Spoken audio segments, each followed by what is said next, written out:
नमस्कार भाइयों बहनों, आपका स्वागत है आपके प्यारे चैनल में Chandra coaching classes. Here Avnish sir. आज हम लोग क्या कराने जा रहे हैं, जो सीटीटी का जो था हम लोग का मैथ्स का पार्ट क्वेश्चन कराएंगे। जो आए हैं प्रीवियस ईयर पेपर में, उसके कुछ उससे रिलेटेड क्वेश्चन कौन कौन से आ सकते हैं जो उसको तुम इजीली सॉल्व कर सकते हो, वो भी इसमें एक्सप्लेन हो जाएगी इजीली। सारे सवाल देखना, ज्यादा नहीं कराएंगे लेकिन सारे सवाल बहुत ही अच्छे से समझ लेना। उससे रिलेटेड अगर एग्जाम में सवाल आएंगे तो तुमसे मिस नहीं होगा। आप लोग पढ़ना शुरू कर दें। डेट अनाउंस हो गई है, 31 जनवरी 2021 को पेपर होना है, तो इसलिए आप लोग अब पढ़ाई में बिल्कुल फोकस होकर अपना काम करिए। बिल्कुल कोई भी अब मजाक नहीं करना है, क्योंकि लोग बच्चों ने अभी पढ़ाई छोड़ दी थी, कब डेट आएगी तब पढ़ेंगे तब पढ़ेंगे। अब डेट आएगी, 3 महीने का टाइम इनफ होता है। इस चैनल को सब्सक्राइब और लाइक और शेयर जरूर कर लीजिए, जिससे जो मैथ्स और साइंस से रिलेटेड जितने भी सवाल होंगे सारे चीज यहाँ पे तुम लोग को कराए जाएंगे। अगर इस सेशन को पूरा देखोगे, किसकी सारी वीडियोस तुम लोग देख लोगे, 100 सवाल प्लस कराएंगे मैथ्स में, वो सारे तुम्हें एग्जाम में दिख जाएंगे। उसमें इजिली तुम 30 में पूरे सवाल कर लोगे। समझ गए? तो देखते हैं क्वेश्चन क्या है। पहला बहुत ही अच्छा क्वेश्चन है, इससे रिलेटेड सारे कॉन्सेप्ट तुम्हारे क्लियर हो जाएंगे। तो चीज देखते हैं क्या लिखा। To fill a rectangular tank, एक कोई रेक्टेंगुलर टैंक है, उसे फिल करते हैं और एरिया, ये कोई रेक्टेंगुलर टैंक है, ठीक, रेक्टेंगुलर टैंक रेक्टेंगल फॉर्म में है। ये टैंक होगा तो मतलब 3D फॉर्म में होगा। ये कोई रेक्टेंगुलर टैंक है, उसका ये एरिया दे रखा है, कितना दे रखा है 700, ठीक। फिर क्या दे रखा है 140 मीटर क्यूब, मतलब ऑफ वाटर रिक्वायर्ड, क्यूब में है, इसका मतलब वॉल्यूम दे रखी। इसमें पानी की कैपेसिटी मतलब वॉल्यूम कितना है 140 मीटर क्यूब, वॉल्यूम भी दे रखा है, ठीक। अब क्या, what is the height of the water level in the tank, पानी में कितना पानी है इसमें, हाइट कहां तक हाइट पूछी गई है, तो इजिली तुम निकाल सकते हो।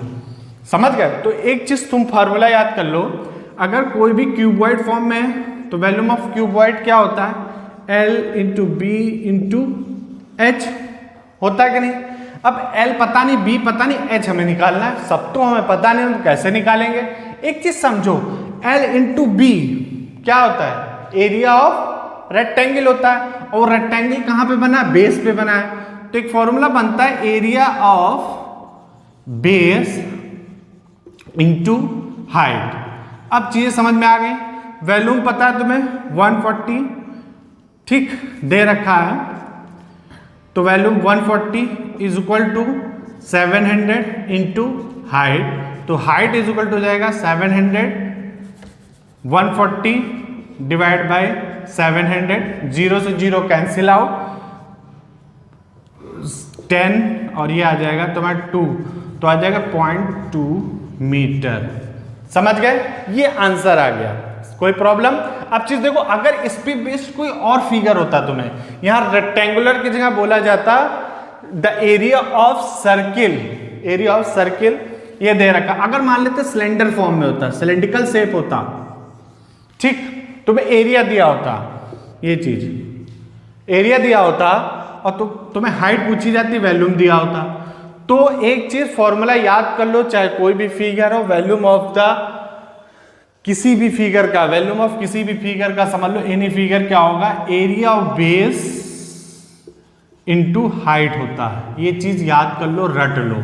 डायरेक्ट सवाल आते हैं इस पे, ये दिया होगा, ये दिया होगा, ये निकालना होगा, ये दिया होगा, ये दिया होगा, एरिया ऑफ बेस निकालना होगा। समझ गए? तो इस पे वैल्यू पुट करके डायरेक्ट सवाल आएंगे, इसलिए इसको पूरा रट्टा मान लो। अब एरिया ऑफ द बेस, अब यहाँ पे एरिया ऑफ द बेस क्या होगा, पाई आर। अगर तुम्हें वैल्यू भूल गए, मान लो हमें चीज ही नहीं, अब वहां पे हमें याद नहीं आ रहा है, वैल्यूम की बात हो रही, हमें याद नहीं पता है, सिलेंड्रिकल पता है कैसे बनता है। अगर तुम्हें फिगर पता है तो तुम वहां वैल्यूम का फॉर्मूला याद करने की नीड ही नहीं है, तुम निकाल सकते हो। हमने पता है एरिया ऑफ द बेस, तो बेस का एरिया क्या होगा, सर्किल का क्या होता है, पाई आर स्क्वायर, हाइट क्या होगा h, ये वॉल्यूम होता है, यही फॉर्मूला होता है वॉल्यूम का। समझ गए? तो इसको याद करने की नीड भी नहीं, area of the base into height, तो वॉल्यूम का पता चल जाता है। समझ गए? नेक्स्ट क्वेश्चन, यार सवाल देखते हैं, बहुत ही अच्छा सवाल है। क्या लिखा, if a shop reduce it's price by 10%, अगर कोई शॉप ने अपना प्राइस को रिड्यूस किया 10% में, उसमें कमी की, ठीक। What new price of the item which was previously sold इतने रुपीज में, ₹500। जो पहले कितने रुपए में बेचा जा रहा था, 500 रुपीज में बेचा। अब कितना रिड्यूस किया गया तुम्हारा, 10% रिड्यूस किया गया। तो एक चीज समझो, ये प्राइस ले लेते हैं, ठीक। एक चीज समझना, 10% रिड्यूस किया गया। अगर इसको फ्रैक्शन में लिखेंगे तो क्या हो जाएगा, 10 डिवाइड बाय 100 कर देते हैं, कैंसिल आउट हो जाएगा, तो 1/10 हो जाएगा, ठीक। रिड्यूस हो रहा है तो एक चीज समझो, 1/10 हो गया, रिड्यूस हो रहा है। जो पहले 10 था, अब एक रिड्यूस हो जाएगा इसमें, ये तो पहले का है, प्रीवियस, पहले का प्रीवियसली वाला हो गया, ओल्ड प्राइस हो गया है मान लो, ये क्या होगा, न्यू प्राइस, ठीक। न्यू प्राइस नहीं है अभी, ठीक, ये ओल्ड प्राइस था। अब इसमें में से एक को अगर हम घटा देंगे, ये चीज घटा देंगे तो कितना बन जाएगा, 9 हो जाएगा। ये तुम्हारा ओल्ड हो गया, ये न्यू हो गया। अब समझ गए, पहले नया कितना है, 9 रुपए में मिलता है, ठीक। अब तुम्हें क्या बोल रखा है, प्रीवियसली ही सोल्ड ₹10, मतलब पहले कितने का, तो रेशियो में अगर ये रेशियो होते हैं, ये भी रेशियो है, ये भी रेशियो है, तो 1:1/10 लिखा है, तो इसको सही से लिखेंगे 9/10 हो जाएगा ये, क्योंकि घटा देंगे 10 नीचे में से, तो 9/10 हो जाएगा। तुम्हें 10 की वैल्यू दे रखी रेशियो में, 500 दे रखी, कितना रुपए में दे रखा है, 500। तो एक रेशियो की बराबर कितनी होगी वैल्यू, 1 रेशियो बराबर हो जाएगी 500 डिवाइड बाई 10 कर देंगे, तो 0 से 0 कैंसिल, ₹50 आ जाएगी एक। हमें निकालना क्या है तुम्हें, न्यू प्राइस की वैल्यू। यहां पे देखा न्यू प्राइस, तो न्यू प्राइस की वैल्यू कितनी रेशियो में, 9, और एक रेशियो कितना बराबर है, 50, तो 9 से इसको क्या कर देंगे, मल्टीप्लाई कर देंगे, तो क्या हो जाएगा 50 × 9, तो कितना हो जाएगा नया प्राइस, न्यू प्राइस कितना हो जाएगा, बोलो, समझ गए, कितने रुपए में बिकेगा, 450 में आएगा। समझ गए, फिर से एक बार समझ लो, नहीं समझे हो तो दोबारा एक बार सोचो। 10% में क्या है, रिडक्शन हो रहा है, तो इसको अगर हम फ्रैक्शन में चेंज करेंगे तो 1/10 आ जाएगा, ठीक। अब कितना, 1/10 आ गया फ्रैक्शन में। एक क्या है तुम्हारा रिडक्शन है, ये क्या है तुम्हारा ओल्ड प्राइस हो गया, रिडक्शन। न्यू प्राइस कितना होगा, ओल्ड में से एक को घटा देंगे तो हमारा न्यू प्राइस आ जाएगा, कितना आ गया, 9/10 आ जाएगा। तो ये न्यू प्राइस हो गया, ओल्ड प्राइस हो गया। अब ओल्ड प्राइस तुम्हारा रेशियो में दे रखा है, कितना दे रखा है, 10। न्यू प्राइस जो प्रीवियसली ओल्ड प्राइस है, तुम्हें रेशियो में कितना दे रखा है, 10 दे रखा है। तो यहाँ पे 10 की वैल्यू दे रखी है, कितनी दे रखी, 500। तो 10 रेशियो बराबर 500, तो एक रेशियो बराबर कितना हो जाएगा, 500 डिवाइड बाई 10 कर दोगे तो कितना आ गया, ₹50 आ जाएगा एक रेशियो। हमें कितने रेशियो की वैल्यू निकालनी है, 9 रेशियो, तो 9 × 50 = 450 आंसर आ जाएगा। समझ गए। नेक्स्ट सवाल देखते हैं, बहुत अच्छा सवाल है। क्या है, 5/7 की पावर तुम्हें रखी 4 दे रखा है, इंटू 5/7 की पावर देखिए -3 दे रखा है, इज इक्वल टू 5/7 की पावर दे रखी है 5x - 2 दे रखी है। इसको बताने से पहले हमारा एक कॉन्सेप्ट क्लियर होना चाहिए, क्या,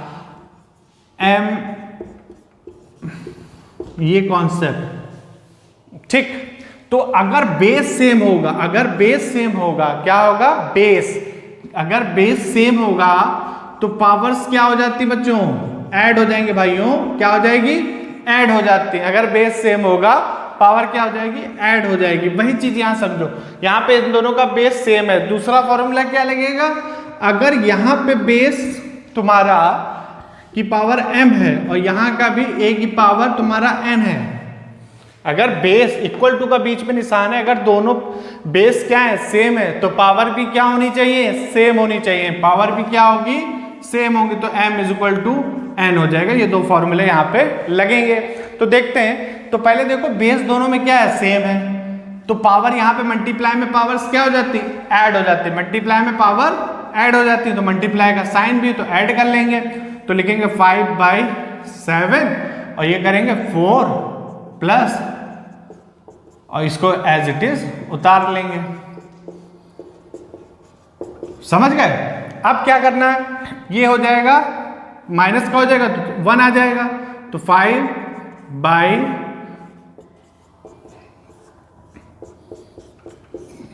इतना नहीं करना, तुमको हम करके दिखा रहे, तुम डायरेक्ट दिमाग से भी लगा सकते हो। इनको जोड़ा -1 आएगा, -1 इसको इक्वेट कर देना। ये तुमको प्रोसेस सिखा रहे हैं, वो चीज समझो। तो ये जाएगा 1, तो आ जाएगी इसकी पावर 1 और यहां पे हो जाएगा 5x - 2। ये चीज आ गई। अब बता रखा था अगर बेस सेम है तो पावर्स भी क्या हो जाती है, इक्वल टू में सेम हो जाती हैं। तो अब क्या हो जाएगा इसके बाद 1 = 5x - 2, -2 को इस साइड ले 3 हो जाएगा, तो x = आ जाएगा 5x = 3, तो x = कितना आ जाएगा 3/5 आंसर आ जाएगा। समझ गए?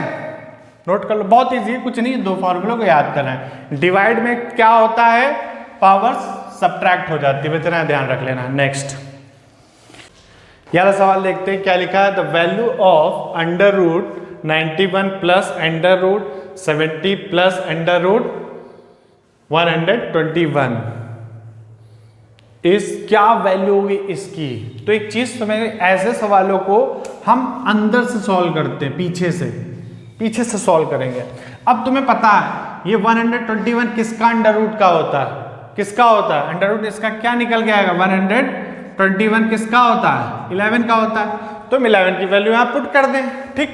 तो अगर इसको 11 की वैल्यू पुट करेंगे तो क्या आएगा 91 + √70 + 11, इन दोनों को जोड़ोगे तो कितना आएगा। ये करना नहीं एग्जाम में, बस खाली दिमाग में सोच के करना, तुम्हें करके दिखा रही है। दोनों को 81 का क्या होता है 9, 81 किसका होता है 9 का ही तो होता है, होता कि नहीं 9 हो जाएगा। तो 91 + 9 तो कितना हो जाएगा 100 किसका होता है 10, आंसर कितना आ गया 10। इस तरह कोई भी सवाल होंगे बस तुम्हें अंदर का देखना है, फर्स्ट उधर से सॉल्व करते चले आना, आराम से सॉल्व हो जाएगा। नेक्स्ट सवाल, ये वाला सवाल देखते हैं, बहुत ही अच्छा सवाल है। क्या है, द एरिया ऑफ ट्राइंगल, किसी ट्राइंगल का एरिया जो है, एरिया ऑफ ट्राइंगल इक्वल है एरिया ऑफ सर्किल के, समझ गए, जिसका whose perimeter is 6 pi. Circle की बात करा, हुज का मतलब यहां पे आ गया सर्किल की बात करा, सर्किल का पेरीमीटर कितना दे रखा है, हुज पेरीमीटर सर्किल का पेरीमीटर दे रखा है और बेस दे रखा है। If the base of the triangle, triangle का बेस दे रखा है और हाइट पूछी है ट्राइंगल की, समझ गए। तो पहले अगर इसको दे रखा है तो यहां से कुछ हम निकालेंगे, वो क्या होगा देखते हैं। तो पहली चीज पता है पेरेंस होता है, क्या होगा सरकमफ्रेंस या पेरीमीटर, दोनों चीज एक होती है। सर्किल का क्या होता है C = 2 पाई r होता है कि नहीं। C की वैल्यू तुम्हें दे रखी इन्होंने 6 पाई = 2 पाई r हो जाएगा, पाई से पाई कैंसिल होगा 2 और ये 3 आ गया, तो r की वैल्यू तुम्हारी यहां से निकल आएगी, समझ गए, r आ गया। दूसरा जो क्वेश्चन तुम्हें दे रखा है ऊपर, area of triangle, area of triangle equal है एरिया ऑफ सर्किल के, रख दो सारी वैल्यू। एरिया ऑफ ट्राइंगल कितना होता है बोलो, एरिया ऑफ ट्राइंगल कितना होगा half base into height. Area of circle क्या होता है पाई r², जो वैल्यू सारी पुट कर दो। हाफ बेस कितना दिया 8 इंटू हाइट = पाई, r कितना दिया 3 की पावर 2 आ जाएगा। 2 से ये कैंसिल आउट 4 हो जाएगा, तो h = आ जाएगा, ये 9 हो जाएगा 9x 9 पाई / 4। हाइट कितनी आ जाएगी, ये आ जाएगी। बस यही चीज पूछी गई थी तुमसे, कुछ नहीं पूछा गया था, कितना इजी है, बस यही चीज लाइन को पहली मतलब जानना चाहिए था, बाकी कुछ नहीं करना था, समझ गए। नेक्स्ट सवाल, ये वाला सवाल देखो बहुत अच्छा सवाल है। क्या है, बहुत छोटा सा दिख रहा है लेकिन है बड़ा घातक नहीं। देखो बस थोड़ा कॉन्सेप्ट क्लियर होने चाहिए, कहने का मतलब है छोटा लेकिन दिखने में लोगों को डर लगेगा, अरे कैसे होगा ये वो, कोई करना नहीं, बहुत इजी है। देखो क्या चीज दी है तुम्हें, समझो लॉजिकली सोचो। हमें तो यहाँ पे 6 स्क्वायर कंपेयर करना है सीधे सीधे, तो 6 की पावर क्यूब लिखा है इंटू ए लिखा है। यहाँ पे क्या लिखा है 13 की पावर स्क्वायर 2 माइनस 5 की पावर 2 का होल की पावर 3/2 दे रखा है। समझ गए, ये चीज दे रखी है। तो 13 का हमें फॉर्मूला पता है, स्क्वायर क्या होता है बस पुट करो। 5 का भी पता है, पुट किया एज इट इज, उतार दो। ठीक, ये सब दिमाग में भी लगाया जा सकता है। घटाओगे तो कितना आएगा 144, समझ गए। अब ये 144 किसका स्क्वायर है 12 का, वो भी कर लो। 12 की पावर 2 स्क्वायर है। अब ये भी क्या होगा मल्टीप्लाई होता है। इसमें एक फॉर्म होता है, अगर किसी का बेस में ऐसे लिखा हो, समझ गए, इस फॉर्म में अगर कोई भी एक्सपोनेंट फॉर्म में दिया होगा तो इसका क्या होगा am इंटू n हो जाता है। समझ गए, फॉर्मूला होता है। तो ये चीज हो गई, 2 से 2 क्या हो गया, उड़ गया, बचा क्या हमारा। ठीक, अब यहां पे देखो, तुम खुद देखो, यहां पे क्या आ गया 12 की पावर 3 और 6 की पावर 3 आ गया। इसको ब्रेक कर सकते हो या इसको इससे डिवाइड कर दो, जो करना चाहो तुम्हारी ड्यूटी कर सकते हो। तो इसको हम नीचे ले आते हैं, समझ गए, इसको हम नीचे ले आते हैं। तो एक चीज और भी, a इज इक्वल टू आ जाएगा 12 की पावर और 6 की पावर 3। जब एक चीज और याद रखो, जब बेस अलग अलग होंगे पावर सेम होगी, पावर क्या होगी सेम होगी, तो डायरेक्ट हम ऐसे भी लिख सकते हैं a/b होल की पावर 3 लिख सकते हैं। तो वही कर दें यहाँ पे 12/6 होल की पावर 3 हो जाएगा। a की वैल्यू निकालें तो 2, तो a की वैल्यू कितनी है 2 की पावर 3 मतलब 8, a की वैल्यू आ गई। समझ गए, कुछ नहीं था, बहुत अच्छा सवाल था, हम दिमाग से भी लगा सकते थे। यहां से भी देखो हम ब्रेक करके भी निकाल सकते थे। इसको हम ब्रेक करते 2 और 6 में 12 को, ठीक। इसको फिर कैसे लिखते हैं 2 की पावर 3 हो जाता है, 6 की पावर भी 3 हो जाता, तो 6 की पावर 3 इधर भी था, ये कैंसिल आउट हो जाता है, ये बच जाता, वो भी कर सकते थे। कोई भी लॉजिक तुम लगा सकते हो।